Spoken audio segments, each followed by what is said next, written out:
الذین هم فی صلاتهم خاشعون، کس کے لیے قرآن نے کہا؟ اس کی اولین مصداق صحابہ تھے۔ تو نماز پڑھتا ہے تو مولوی صاحب کے پیچھے پڑھتا ہے، صحابہ نماز پڑھتے تھے امام الانبیاء کے پیچھے۔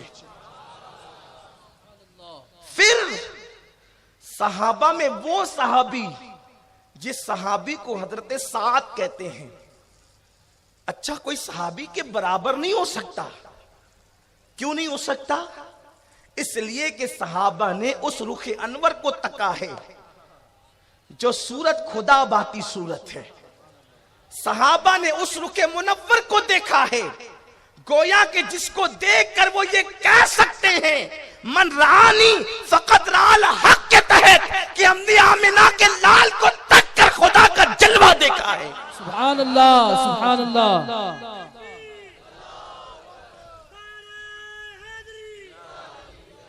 صحابہ نے اس کو دیکھا جس کی لقاء کا مشتاق خدائے وحدہ لا شریک ہے۔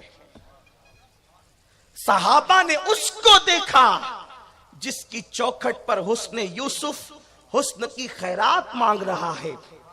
صحابہ نے اس کو دیکھا جس کی شان میں عائشہ جیسی دانا خاتون کہتی ہے کہ مصر کی عورتوں نے یوسف کو دیکھ کر کے انگلیاں کاٹ لی، اگر وہ میرے محبوب آمنہ کے لال کو دیکھ لیتی تو پھر انگلیاں نہ کاٹتی، وہ اپنے دل پر چھریاں پھیر لیتی۔ یہ شان اس محبوب کی۔ اب صحابی جیسا تو قیامت تک کوئی نہیں ہو سکتا۔ ایک صحابی حضرت سعد ہے، اسلام قبول کیا، ماں کا بڑا احترام کرتے تھے اسلام قبول کرنے سے پہلے، ماں کی بڑی تعظیم کرتے تھے اسلام قبول کرنے سے پہلے، ماں کا بڑا خیال کرتے تھے اسلام قبول کرنے سے پہلے۔ اب یہ مسلمان ہو گئے تو ماں نے احتجاج کیا، میرا بیٹا مجھے بہت چاہتا ہے، بیٹا دیکھ اگر تو نے اسلام نہیں چھوڑا تو میں کھانا پینا ترک کر کے مر جاؤں گی، سب تجھے ماں کا قاتل کہیں گے۔ حضرت سعد نے کہا ماں اگر تو ایک نہیں 1000 جانیں قربان کر دے تب بھی میں اسلام نہیں چھوڑ سکتا۔ قرآن کی آیت آ گئی کہ ماں اگر شرک کی طرف بلاتی ہے ماں باپ تو نہ جاؤ، لیکن اب بھی ان کا احترام کرو، ان کے ساتھ اس میں سلوک کرو۔ اب بتاؤ صحابی کی ماں اگر شرک میں مبتلا ہے تو رسول اللہ کے پیچھے نماز پڑھنے والے کو کہا جا رہا ہے کہ ماں مشرک ہے، اس بنیاد پہ ماں کی بے ادبی نہ کرنا، ماں کو نہیں چھوڑنا۔ ماں جو دعوت شرک دے رہی ہے اس کو قبول مت کرو، ماں جو گناہ کی دعوت دے رہی ہے اس کو قبول مت کرو، لیکن ماں کے ساتھ حسن سلوک کرو، ماں کے ساتھ احترام سے پیش آؤ۔ اب بتاؤ اگر ماں شرک کرے، باپ شرک کرے، تب بھی اسلام حسن سلوک کرنے کا حکم دیتا ہے۔ شرک سے بڑا کوئی گناہ نہیں، شرک کے سامنے تو شراب اور بے نمازی پن کی حیثیت کیا ہے؟ اللہ اکبر، اللہ ہر جرم معاف کر دے گا لیکن شرک کو معاف نہیں کرے گا۔ اگر ماں باپ مشرک ہے تب بھی ان کے ساتھ اس نے سلوک کا حکم دیا گیا ہے۔ یہاں تو لوگ تھوڑا سا پڑھ لکھ لیں، علم آ جائے، ماں باپ کو حقیر سمجھتے ہیں، ماں باپ کو بے مایا سمجھتے ہیں، ماں باپ کو گھر کا کچرا سمجھتے ہیں۔ میرے پیارے آقا صلی اللہ علیہ وسلم کے پیارے دیوانوں، آؤ میں تمہیں بتاؤں، اے میرے آقا علیہ السلام کے غلاموں، ایک شخص آ کر کہتے ہیں یا رسول اللہ صلی اللہ علیہ وسلم مجھ سے ایسا گناہ ہو گیا جس کی وجہ سے مجھے شرم آتی ہے کہ میں آپ کو بتاؤں، آقا بڑا گناہ کر لیا ہے، اب میں اس پہ کیا کروں؟ میرے سرکار نے فرمایا تیری ماں ہے؟ عرض کی نہیں یا رسول اللہ۔ فرمایا تیری خالہ ہے؟ عرض کی ہاں یا رسول اللہ۔ فرمایا جا تیری خالہ کے ساتھ حسن سلوک کر، اللہ تیرے اس گناہ کو معاف فرما دے گا۔ میرے پیارے آقا علیہ السلام کے پیارے دیوانوں، ہم لوگ پوری دنیا پوری زندگی دعا کرتے ہیں اللہ حج مقبول عطا فرما، حج مبرور عطا فرما۔ تھوڑی سی توجہ کے ساتھ بات کو سنے، انسان 1 لاکھ 2 لاکھ 3 لاکھ خرچ کر کے حج کے لیے جاتا ہے، لیکن حج کر کے لوٹ آیا کوئی گارنٹی کے ساتھ نہیں کہ وہاں گناہ کیا یا نیکی کیا، حج قبول ہوا یا وبال جان بن گیا۔ میرے پیارے آقا علیہ السلام کے پیارے دیوانوں، میرے آقا دلوں کو جوڑنے والے آقا، رشتوں کو نبھانے کا حکم دینے والے آقا، مصطفیٰ کریم رؤوف الرحیم صلی اللہ علیہ وسلم فرماتے ہیں جس نے ایک مرتبہ محبت کے ساتھ اپنے ماں باپ کے چہرے کو دیکھا، اللہ تعالیٰ اس کو مبرور اور مقبول حج کا ثواب عطا فرماتا ہے۔ اب یہاں پر تھوڑی سی توجہ چاہوں گا، آپ سے میں پوچھنا چاہتا ہوں، یہ حدیث تو ہم نے بار بار سنی اور سنائی گئی کہ جس نے محبت سے ماں باپ کا رخ تکا اللہ اسے مقبول مبرور حج کا ثواب عطا فرماتا ہے۔ مطلب کیا ہے؟ شارحین حدیث لکھتے ہیں کہ جس طریقے سے مقبول حج کرنے والا گناہ سے ایسے پاک ہو جاتا ہے جیسے ابھی اپنی ماں کے پیٹ سے پیدا ہوا، یعنی حاجی جب لوٹ کر کے آئے گا تو اب اس کے نامے اعمال میں کوئی گناہ نہیں ہوگا، اس کے دفتر گناہ کے اندر کوئی گناہ نہیں ہوگا، گناہ کے دفتر ختم ہو جائیں گے۔ اللہ اکبر۔ اب حدیث مبارکہ سنو، آقا فرماتے ہیں جس نے ماں باپ کا چہرہ محبت سے دیکھا اللہ اسے مقبول حج کا ثواب عطا فرماتا ہے۔ مطلب کیا ہے؟ صرف مقبول حج کا ثواب کی برکتیں یہ ہے کہ تمہارے نامہ اعمال سے گناہ مٹا دیے جاتے ہیں۔ اللہ اکبر۔ جن کے ماں باپ ہے وہ کتنے خوش نصیب ہے۔ اللہ نہ کرے اگر کوئی گناہ ہو گیا ہو، محبت کے ساتھ ماں باپ کو دیکھ لو، اللہ اللہ مقبول حج کا ثواب بھی مل رہا ہے، گناہ بھی مٹ رہے ہیں۔ اللہ اکبر۔ آپ اندازہ تو کریں ماں باپ کتنی بڑی نعمت ہے، لیکن یہ نہ سمجھنا ماں باپ کو محبت کے ساتھ دیکھنے کا مطلب یہ ہے کہ ایک مرتبہ ایئر ہوسٹس کی طرح دیکھ کر مسکرا لیا اور اس کے بعد مقبول حج کا ثواب مل گیا۔ نہیں، اس طریقے سے ادھار مسکرانے سے کچھ نہیں ملتا۔ آقا فرماتے ہیں محبت کے ساتھ دیکھ کر جو مسکرائے، مطلب کیا ہے؟ اطاعت کرے تو محبت کی علامت، فرما برداری کرے تو محبت کی علامت، پیار کرے تو محبت کی علامت۔ اللہ اکبر۔ ماں باپ کبھی اس کو حکم دے تو کبھی حکم عدولی نہ کرے، حکم کو نہ ٹالے۔ اللہ اکبر۔ اندازہ فرمائیں اس طریقے سے جو کرتا ہے وہ محبت ماں باپ سے کرتا ہے، جو نافرمانی نہیں کرتا اس کا شمار محبین میں ہوتا ہے۔ محبت کی پہلی سیڑھی یہ ہے کہ محبوب کے لیے انسان ساری چیزوں کو قربان کر دیتا ہے، محبوب کے لیے ہر چیز قربان ہو جاتی ہے۔ میں کہتا ہوں یہ ماں باپ سے کیسی محبت ہے کہ بیوی کا گھونگھٹ اٹھا تو ماں باپ کے ساتھ بے وفا ہو گئے، کسی لڑکی سے ناجائز تعلقات پیدا ہوئے تو ماں باپ کے ساتھ بے وفا ہو گئے۔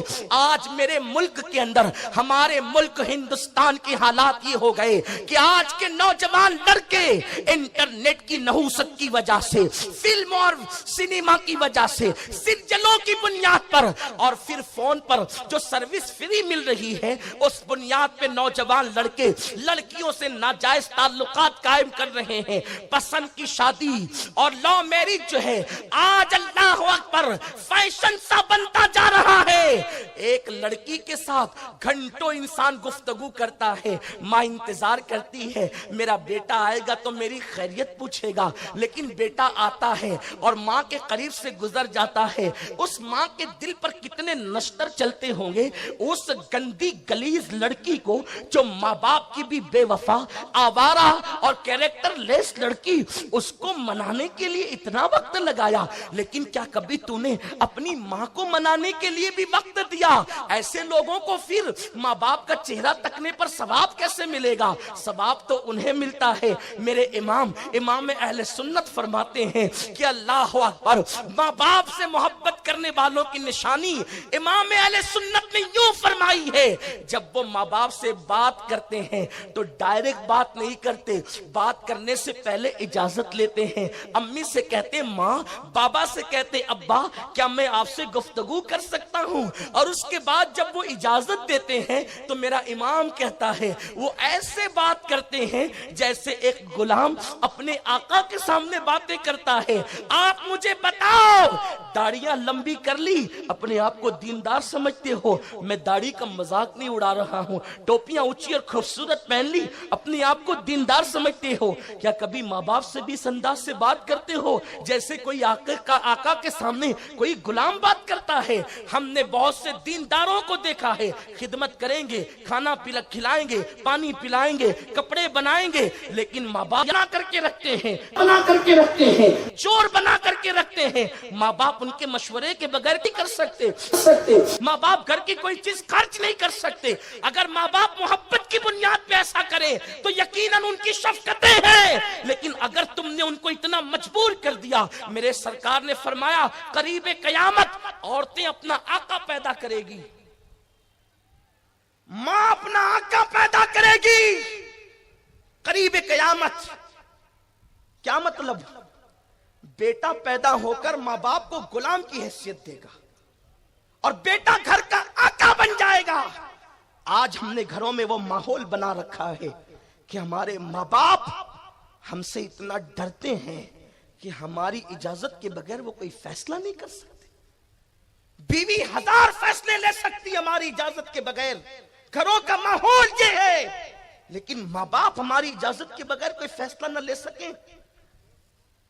ارے نمازوں پہ ناز کرنے والوں، نبیوں کے امام نے فرما دیا ماں باپ ناراض ہے تو نماز بھی قبول نہیں ہے، ماں باپ ناراض ہے تو حج بھی قبول نہیں ہے۔ مجھے تو بار بار میرے سرکار کی زندگی کا وہ لمحہ یاد آتا ہے، کائنات کا ہر بندہ مصطفیٰ کریم کے قدموں کے نیچے ہے، سب کی جنتیں مصطفیٰ کی نالین میں ہے۔ روح فدا صلی اللہ علیہ وسلم، آدم کون ہے؟ لوگ آدم کو ابو البشر کہتے ہیں جسم کے اعتبار سے، لیکن آدم کا باپ جو روح کے اعتبار سے ہے وہ آمینہ کا لال مصطفیٰ جان رحمت ہے۔ میرے امام نے اس فلسفے کو یوں بیان کیا، ان کی نبوت ان کی ابوت ہے سب کو عام، ان کی نبوت ان کی ابوت ہے سب کو عام۔ جیسے وہ ہر انسان کے لیے نبی ہے ویسے وہ ہر انسان کے باپ ہیں۔ ان کی نبوت ان کی ابوت ہے سب کو عام۔ حوا عروس کس کی؟ انہی کے پسر کی ہے۔ حوا کس کی بیوی ہے؟ حوا دلہن کس کی ہے؟ میرے نبی کے بیٹے کی بیوی ہے۔ گویا کہ حوا ماں ہے لوگوں کی، وہ مصطفیٰ کی بہو ہے، بہو مصطفیٰ ہے حوا۔ حوا عروس کس کی؟ انہی کے پسر کی ہے۔ کیوں؟ کیونکہ ظاہر میں میرے پھول، باطن میں میرے نخل، اس گل کے سامنے یہ صدا ابو البشر کی ہے۔ ابو البشر کہتے ہیں تو ظاہر میں میرا پھول ہے لیکن حقیقت میں تو میرا درخت ہے، میں اسی پودے سے پیدا ہوا ہوں۔ کیوں؟ کیونکہ آقا فرماتے ہیں میں اس وقت بھی نبی تھا جب آدم پانی اور مٹی کے درمیان کی کیفیتیں طے کر رہے تھے، تو وجود آدم انہی کا صدقہ ہے۔ اب پتا چلا حوا عروس یہ شاعری نہیں ہے، یہ عشق بول رہا ہے، یہ شاعری نہیں ہے، یہ دل بول رہا ہے، یہ شاعری نہیں ہے، ایمان کی حقیقت بول رہی ہے۔ اسی لیے تو کہنے والے کہہ گئے شعر کہنا شہریار اپنی جگہ، نعت کہنے کو احمد رضا چاہیے۔ سبحان اللہ، نعرہ تکبیر، نعرہ رسالت، نعرہ رسالت۔